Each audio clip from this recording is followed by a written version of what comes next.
Isn't it funny how history has almost erased Guns N' Roses? One of the great frontmen in the past 20 years disappeared, yet Metallica continues to play anywhere in the world in front of any mass of people.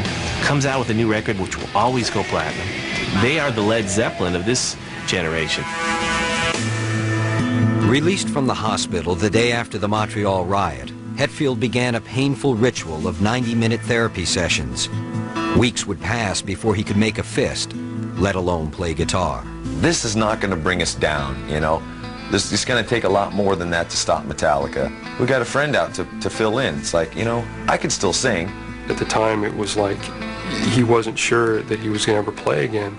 So John Marshall has been our savior quite a few times. So it pays, you know, if you're a roadie, learn the band's songs. You could end up on stage with them.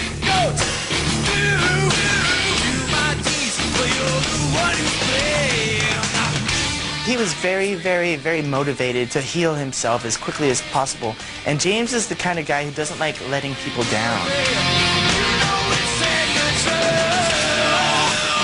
We've asked a lot from James Hetfield as a band, as people, and he's delivered every time.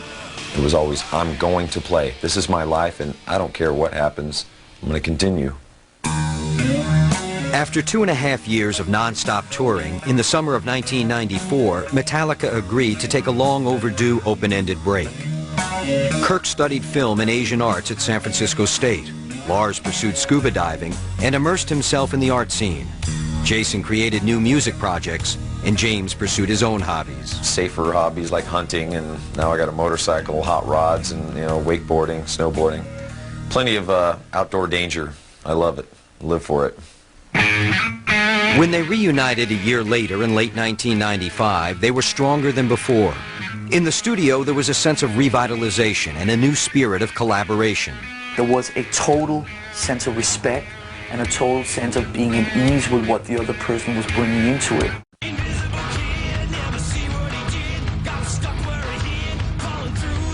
After 3 years in production and despite the near disintegration of the band, Saint Anger is finally released in June 2003.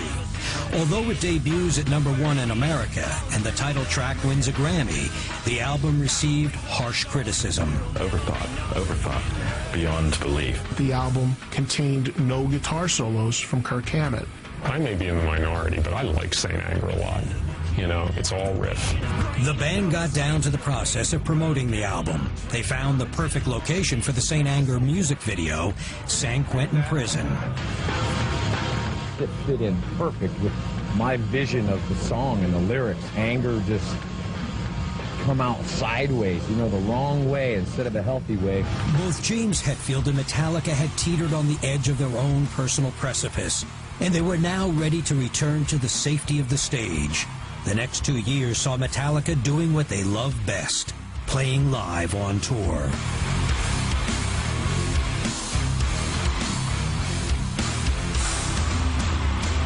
you so much for supporting Metallica through all the rough times and all the good times.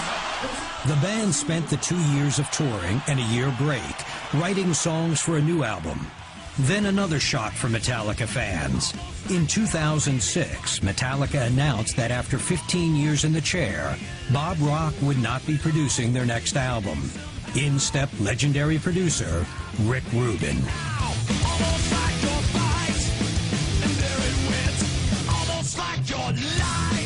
Rick Rubin and us trying to capture the essence, the simplicity, the skeleton of Metallica. I think one of his key things that he wanted to try and do was to get Metallica to sound really live in the studio. He also has a long history with thrash, you know, as a Slayer producer. I mean, just like as the man who basically codified what speed and thrash metal sounded like in the studio. Death Magnetic was released in 2008 to an ecstatic reception, opening at #1 in many countries around the world. Metallica became the first band in history to have 5 consecutive albums debut at #1 on the Billboard chart. Death Magnetic has some of their best writing. It has some of James's most intense and revealing lyrics. It's a great old school sounding Metallica metal album, totally uncompromising.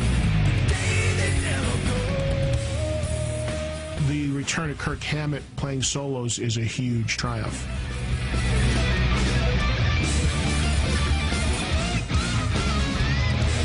Cyanide, My Apocalypse, Broke, Beaten, and Scarred.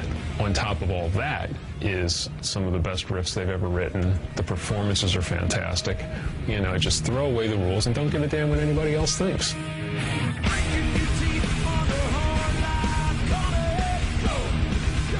Broken, Beaten, Scarred is just huge, and it works so well live. You don't just applaud the music, you applaud what they've been through and the fact that they have been able to resurrect what made them so great in the first place. The world goes away when we play.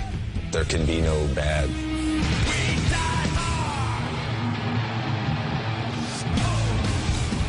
Today, after nearly 3 decades together, Metallica shows no signs of slowing down.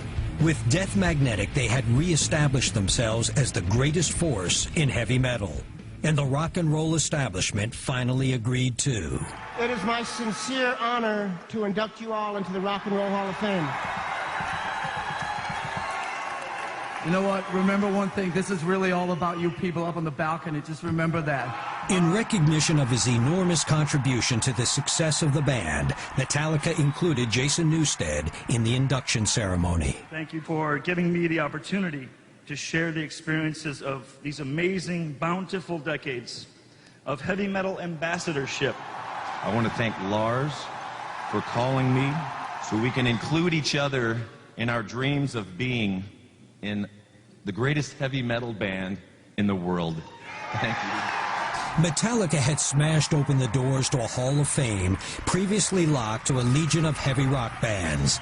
Their journey ahead is sure to take them from ambassadors to kings. Their power and influence reign supreme. Long may it continue.